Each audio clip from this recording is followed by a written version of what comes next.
They say every school has its secrets. Some are stories passed down between generations of students. Others are whispers shared in dark corners of hallways. But at St. Andrew's High, the secret was something else entirely.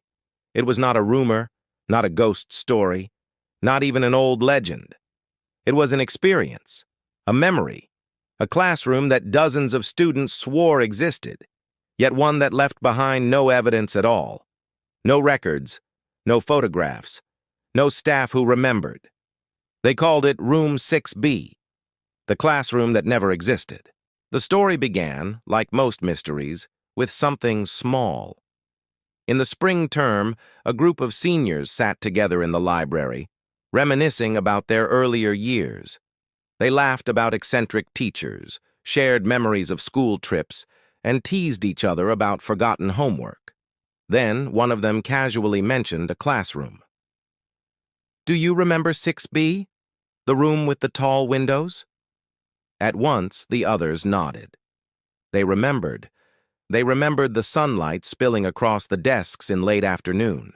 They remembered the faint buzz of the ceiling lights when rain poured outside. They remembered the chalkboard, the strange diagrams that were sometimes drawn on it. And they remembered the teacher, a man with a calm voice who never raised his tone, who always seemed to be speaking just loud enough for you to lean forward and listen.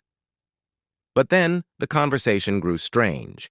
When one student asked what subject was taught there, the answers did not align. Some insisted it was philosophy. Others said it was a class on local history. A few swore it was some experimental course the school had briefly tested. Still, despite the disagreements, all of them were certain of one fact. They had been in that room, week after week, for nearly a full year. The following day, one student decided to visit the room. Nostalgia pulled him back to the west wing of the school, near the old science labs. He remembered walking those halls, sitting in that classroom. Yet when he reached the spot, he froze. There was no door. Just a solid wall of brick, clean and unbroken. Thinking he had made a mistake, he checked the school directory posted in the hallway. There was no room 6B. Confused, he went to the office and asked the secretary. She frowned at him and replied, "There is no 6B. There never was." When he told his friends, they thought he must have looked in the wrong place. So they went together. They walked the halls, searching every corridor, tracing their steps as carefully as they could. Each one swore they remembered the exact spot. But when they reached it, all they saw was that same brick wall. No marks of a renovation, no sealed doorway, just blank, unbroken wall. The laughter faded from their voices. Something wasn't right. The group returned to the library to compare memories, and the more they talked, the more bizarre it became. Each remembered the desks arranged in neat rows. Each remembered the chalk dust that seemed to linger in the air. Each remembered the smell, a faint mustiness, like old paper mixed with damp stone. Yet no one could explain why the room no longer existed. They checked old maps of the school, even ones from decades earlier. Room 6B was never listed. They asked teachers, janitors, even retired staff. No one had ever heard of it. Most people would have stopped there, dismissing it as a shared mistake. But then came the fragments. A girl found a page in her old notebook, notes in her handwriting from a class she didn't recognize. The words were strange. "Memory is fragile. To erase is not to destroy. A place can exist in the mind even when it does not exist in the world." Another student, flipping through his sketchbook, discovered he had drawn the tall windows over and over again. He had no memory of why he sketched them. Others uncovered scraps, too. A half-torn seating chart with 6B scrawled at the top. A photo where, blurred in the corner, you could just make out the outline of a blackboard. A pen engraved with 6B. None of these things made sense on their own, but together they suggested something had once been there. When they brought these fragments to the principal, he listened quietly, then shook his head. "You're mistaken. There was no 6B. You are letting your imagination run wild." but there was something in his expression, a tightening of his jaw, a flicker of fear in his eyes that told them otherwise. The students left his office more convinced than ever that he was hiding something. Rumors spread through the school. Some whispered that the West Wing once held an experimental program, a secret class not listed on records. Others claimed a teacher had been brought in, someone who taught ideas not meant for young minds. Ideas about time, about memory, about existence itself. They said the program ended abruptly after a student disappeared, and that the school had erased every trace of the class to cover it up. The weeks that followed were unsettling. Students who remembered Room 6B began to notice changes. A boy confessed he could no longer picture the teacher's face.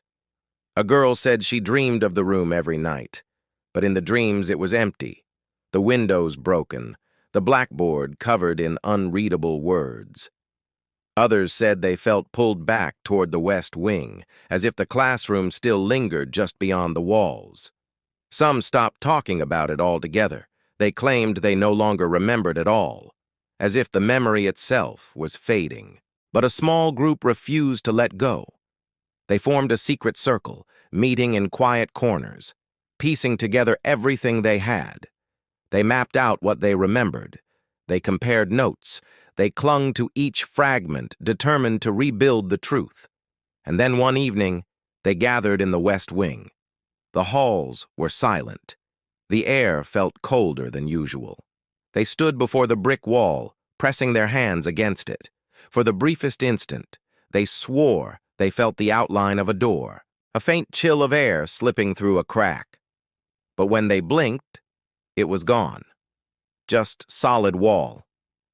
That night, one of the group vanished. His belongings remained in his dorm room, untouched. His phone was left behind. The only clue was his notebook, open to a page where he had scrawled 2 words in shaky handwriting, "Still here." Panic spread.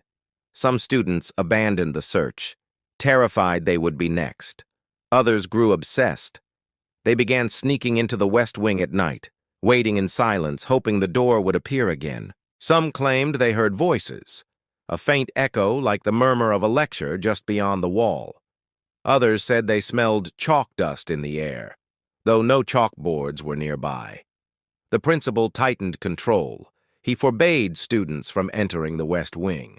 Teachers dismissed the story as a hoax, but the whispers refused to die. Even years later, students who had graduated would speak of Room 6B. They would describe the sunlight on the desks, the sound of the rain on the tall windows, the calm voice of the teacher whose face they could never fully remember. They would describe the feeling that something had been taken from them, something important. And the strangest part is this: the story did not fade. Decades passed, yet new students, ones who had never heard the tale, began claiming to remember the room too. A freshman once wrote in her diary about that strange class in 6B. When asked later, she swore she had no idea why she wrote it. Another student, dozing in the library, woke suddenly and said he had dreamed of being in that room. He described the tall windows, the flickering lights, the smell of chalk, details he should never have known. The mystery of Room 6B has never been solved. Was it a shared delusion, born of suggestion and rumor? Was it a secret experiment, deliberately erased from history? Or was it something stranger still? A place that exists only in memory, a room that slips in and out of reality, appearing to those it chooses and vanishing when threatened. No one can say for sure. But one thing is certain. Those who once sat in Room 6B carry its shadow forever. They know what they saw. They know what they felt. And even now, when the hallway is quiet, some swear they still hear it.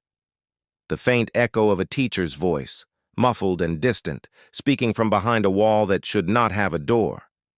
Because some classrooms are never meant to be remembered, and some doors, once closed, were never meant to open again.